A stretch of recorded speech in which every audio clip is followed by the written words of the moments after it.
Hello दोस्तों, हम लोग भारतीय संविधान के इतिहास को पढ़ रहे थे। उस हिस्ट्री की जो भारतीय संविधान का जो हिस्टोरिकल बैकग्राउंड था उसका अब यह अंतिम पड़ाव है। यह है भारतीय स्वतंत्रता अधिनियम जो 1947 में आया था। इसके बाद भारतीय संविधान का इतिहास खत्म हो जाता है, उसके बाद भारतीय संविधान चालू हो जाता है। देखिए, भारतीय संविधान का जो इतिहास है, ये जो अंतिम जो कड़ी है उसमें वो है भारत शासन, जो भारत स्वतंत्रता अधिनियम 1947 है। इसमें जो है इसी के माध्यम से अंग्रेजों ने भारत को स्वतंत्रता हस्तांतरित किया था, यानी भारत को एक स्वतंत्र राष्ट्र, संप्रभु राष्ट्र, डोमिनियन राष्ट्र घोषित किया था।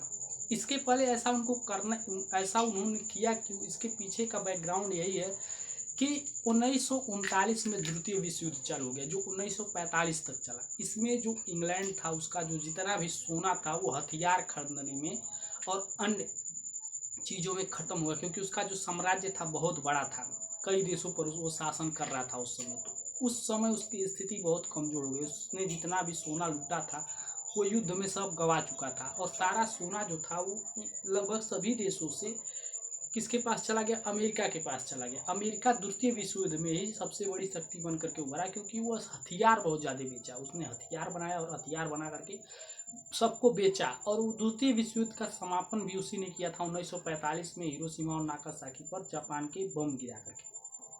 और इसमें क्या हुआ, इसमें इंग्लैंड जो था वो बहुत कमज़ोर हो गया। और जब इंग्लैंड कमज़ोर हो था, और इसके पीछे कारण यह भी था कि इसमें भारत ने, जो भारत है, द्वितीय विश्व युद्ध में इंग्लैंड का सहयोग नहीं दिया। प्रथम विश्व युद्ध जब हुआ था तो उसमें भारत इंग्लैंड के साथ लड़ा था। गांधी जी भारत में आए और उन्होंने भारतीयों को अंग्रेजों के साथ लड़ने के लिए प्रमोशन दिया, क्योंकि गांधी जी को ऐसा लगा था कि यदि भारतीय लड़ेंगे तो अंग्रेज हमको स्वतंत्रता देंगे। पर उन अंग्रेजों ने वो काम किया नहीं। उन लोगों ने 1919 में जो अधिनियम आया उसके माध्यम से यह बोले कि हम धीरे धीरे सत्ता का हस्तांतरण करेंगे, पर 1935 के अधिनियम तक यह साफ हो गया कि उनका सत्ता को हस्तांतरण करने का भी कोई उद्देश्य दिख नहीं रहा। इसलिए 1939 से जो 45 तक युद्ध चला उसमें गांधी जी ने कोई सहयोग नहीं किया, बल्कि उन्होंने विरोध किया। और अपने ही देश में अंग्रेज भारत छोड़ो आंदोलन 1942 में उन्होंने प्रारंभ कर दिया। भारत छोड़ो आंदोलन चला और बहुत से आंदोलन चले। इधर मुस्लिम लीग वाले अलग देश के लिए अपने परेशान थे। तो जैसे ही द्वितीय विश्व युद्ध समाप्त हुआ, अंग्रेजों ने 1946 में एक कैबिनेट मिशन भेजा। उस कैबिनेट मिशन के आते ही क्या हुआ कि भारत में एक ऐसे संविधान सभा का गठन करना था जो कि आगे चल करके भारत के लिए एक संविधान बनाए। पर वो जो संविधान सभा का गठन हुआ उसका विरोध किसने किया? मुस्लिम लीग ने किया। 1946 अगस्त में आया था और 1946 में ही उन लोगों ने उसका बहुत ज़्यादा विरोध किया। इस वजह से वो क्या था, वो प्रस्ताव जो कैबिनेट मिशन था वो भी पूरी तरह से विफल हो गया। उसके बाद क्या हुआ, उसके बाद 20 एटली जो थे, क्लेमेंट एटली जो थे, उन्होंने यह घोषणा, ब्रिटेन के प्रधानमंत्री क्लेमेंट एटली जो थे, उन्होंने ये घोषणा किया कि जो ब्रिटेन है वो भारत को 20 फरवरी 1947 को एक घोषणा किया। 20 फरवरी 1947 को उन्होंने घोषणा किया कि जो ब्रिटेन है इससे भारत कब स्वतंत्र हो जाएगा, तो 30 जून तक स्वतंत्र हो जाएगा। 30 जून तक भारत को एक डोमिनियन का स्टेटस दे दिया जाएगा, स्वतंत्र कर दिया जाएगा। पर मुस्लिम लीग के विरोध के कारण, मुस्लिम लीग बहुत ज़्यादा विरोध कर रहा था इसका कि हमको एक अलग देश चाहिए। मुस्लिम लीग के विरोध के कारण 3 जून को, 30 जून से पहले 3 जून को माउंटबेटन जो थे उन्होंने एक ड्राफ्ट प्रस्तुत किया वहाँ पे अंग्रेजों के पास कि ऐसा प्रावधान बनाया जाए जिसमें मुसलमानों के लिए एक अलग देश का प्रावधान किया जाए। उसी को स्वीकार करके यह घोषणा कर दिया गया कि 15 अगस्त 1947 को, 14 और 15 अगस्त की रात को भारत स्वतंत्र हुआ। जो माउंटबेटन ने 3 जून को दिया था उसी को आगे चलकर स्वीकार कर लिया गया ब्रिटेन की कैबिनेट के द्वारा, और वही आगे चल करके भारत स्वतंत्रता का एक जरिया बना। और जिसमें रेड क्लिफ के माध्यम से भारत और पाकिस्तान को, एक पूर्वी पाकिस्तान बना और एक पश्चिमी पाकिस्तान बना और बीच में भारत बना। और रेड क्लिफ के माध्यम से इनकी बाउंड्री का जो उसके प्रमुख थाने थे उसी को उसने मिला करके रेड क्लिफ लाइन खींच दिया, और भारत और पाकिस्तान, 2 पाकिस्तान और एक भारत बन गया। पूर्वी पाकिस्तान और पश्चिमी पाकिस्तान, और एक भारत देश बना। इन दोनों पूर्वी पाकिस्तान और पश्चिमी पाकिस्तान जो कि आज तीन देश हैं, पहले दो ही देश थे, पूर्वी पाकिस्तान पश्चिमी पाकिस्तान, ये दोनों मिला करके एक देश था, और भारत एक अन्य देश था जो कि पूर्वी पाकिस्तान अब क्या है, बांग्लादेश है।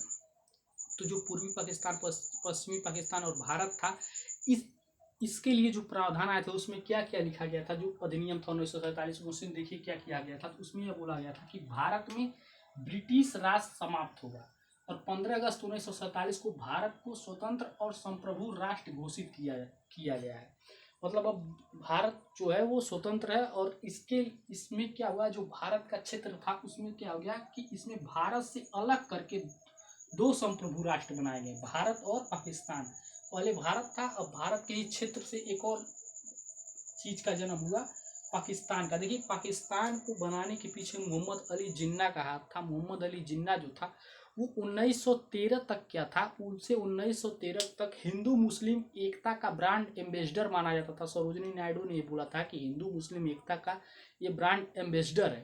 पर ये पता नहीं क्यों इसको ऐसा लगने लगा धीरे धीरे आगे चल करके कि मुसलमानों के साथ अन्याय हो रहा है, या फिर मुसलमानों के साथ अन्याय होगा यदि हिंदुओं का, क्योंकि उनका प्रतिनिधित्व कम हो जा रहा था। देखिए जितना जनसंख्या था उसी हिसाब से जो मतलब आंतरिक विधानसभाएं या फिर जो भी चुनाव होते थे उनमें लोग चुन करके जाते थे, तो इनका जो मुसलमानों का प्रतिनिधित्व था वो कम होता चला जाता था। सांप्रदायिक तौर पे पृथक होने के बाद भी, सांप्रदायिक मत प्रणाली आने के बाद भी 1909 में जो प्रारंभ हुआ, 1919 में और आगे बढ़ा, 1935 में और आगे बढ़ा, इन सब के बाद भी इसको ये लग रहा था कि मुसलमानों को वो अधिकार नहीं मिल रहा है जो मोहम्मद अली जिन्ना था। और जो 1913 तक ऐसा माना जा रहा था जो हिंदू मुस्लिम एकता का ब्रांड एम्बेसडर है, क्योंकि वो मुस्लिम लीग में भी उसका उतना ही स्थान था जितना कांग्रेस में था। 1920 तक मान लीजिए था, 1913 में तो ये चरम पर था कि मतलब जो 1916 में हिंदू मतलब मुस्लिम लीग और ये कांग्रेस और गरम दल नलम दल ये सब इकट्ठा हुए थे, ये सब इसी के सहयोग की वजह से हुए थे। पर ये धीरे धीरे चल करके कट्टर विरोधी हो गया, और इसने एक पाकिस्तान देश बना लिया, जिसने बनाया, और ब्रिटिश राष्ट्रमंडल से अलग हो गए। यानी ब्रिटिश का जो राष्ट्रमंडल था उससे अलग ये शक्ति के दोनों डोमिनियन और संप्रभु राष्ट्र के तौर पर अलग हो गए। और इसमें क्या किया, इसने वायसराय के पद को समाप्त कर दिया। यानी जो भारत का वायसराय पद था उसको समाप्त करके दो पद बनाए गए। दो पद कौन से, एक भारत का गवर्नर जनरल और एक पाकिस्तान का गवर्नर जनरल। और भारत का गवर्नर जनरल जो था या फिर पाकिस्तान का गवर्नर जनरल था, उसकी नियुक्ति कौन करता, उसकी नियुक्ति ब्रिटेन के ताज करते हैं। यानी ब्रिटेन के जो राजा रानी जो थे वो उसकी नियुक्ति करते। पर सलाह कौन देता, तो सलाह देती ब्रिटेन, भारत या पाकिस्तान की जो कैबिनेट थी वह सलाह देती कि किसको नियुक्त करना है। और उस नियुक्ति के बाद जब ये कैबिनेट की नियुक्ति होती, उस नियुक्ति के बाद वह जो व्यक्ति नियुक्त होता वो ब्रिटेन के ताज के प्रति उत्तरदायी नहीं होता। यानी उसको जा करके, पहले क्या होता था कि जो भी भारत का गवर्नर जनरल होता था वो ब्रिटेन ताज के प्रति उत्तरदायी था। यानी इसको जवाब देना पड़ता था ब्रिटिश ताज को, भारत में कोई भी घटना घट रही है या फिर कोई भी निर्णय लिया जा रहा है तो वो जवाबदेह था। पर अब यह जवाबदेही खत्म हो गई थी, यह स्वतंत्र था, ये भारत के प्रति उत्तरदायी या फिर पाकिस्तान के प्रति उत्तरदायी था, जो एक गवर्नर जनरल था। तो भारत के पहले गवर्नर जनरल कौन बने, माउंटबेटन बने थे। और इसमें और क्या किया गया, और ब्रिटेन ताज के से इसको अलग कर दिया गया जो ताज के प्रति उत्तरदायी नहीं होता था। और इसमें यह अधिकार दिया गया कि भारत पाकिस्तान अपने वहाँ विधानसभा का निर्माण कर लें जब तक कि संविधान नहीं बन जाता, और वह 15 अगस्त 1947 के बाद पारित कोई भी विधेयक इनके ऊपर लागू नहीं होगा। यानी 15 अगस्त 1947 के बाद कोई भी विधेयक जो कि ब्रिटेन की संसद में पारित होता है वो इन भारत और पाकिस्तान के पास लागू नहीं होगा। और इसमें एक प्रावधान यह भी किया गया था कि भारत और पाकिस्तान के साथ साथ जो भी प्रोविंशियल स्टेट थे जिनमें राजशाही चल रही थी उनको भी ये अधिकार दिया गया था कि वो चाहे तो पाकिस्तान के साथ रहें, चाहे तो वो भारत के साथ रहें, चाहे तो वो स्वतंत्र देश अपने आप को घोषित कर लें। यह भी अधिकार दिया गया था इसी में 1947 के अधिकार, 1947 का जो भारत शासन अधिनियम, भारत स्वतंत्रता अधिनियम आया था इसी में।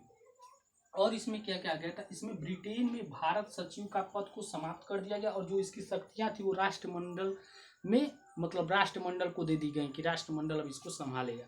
तो यही मुख्य था, और इसके आगे समझेंगे पार्ट 2 में।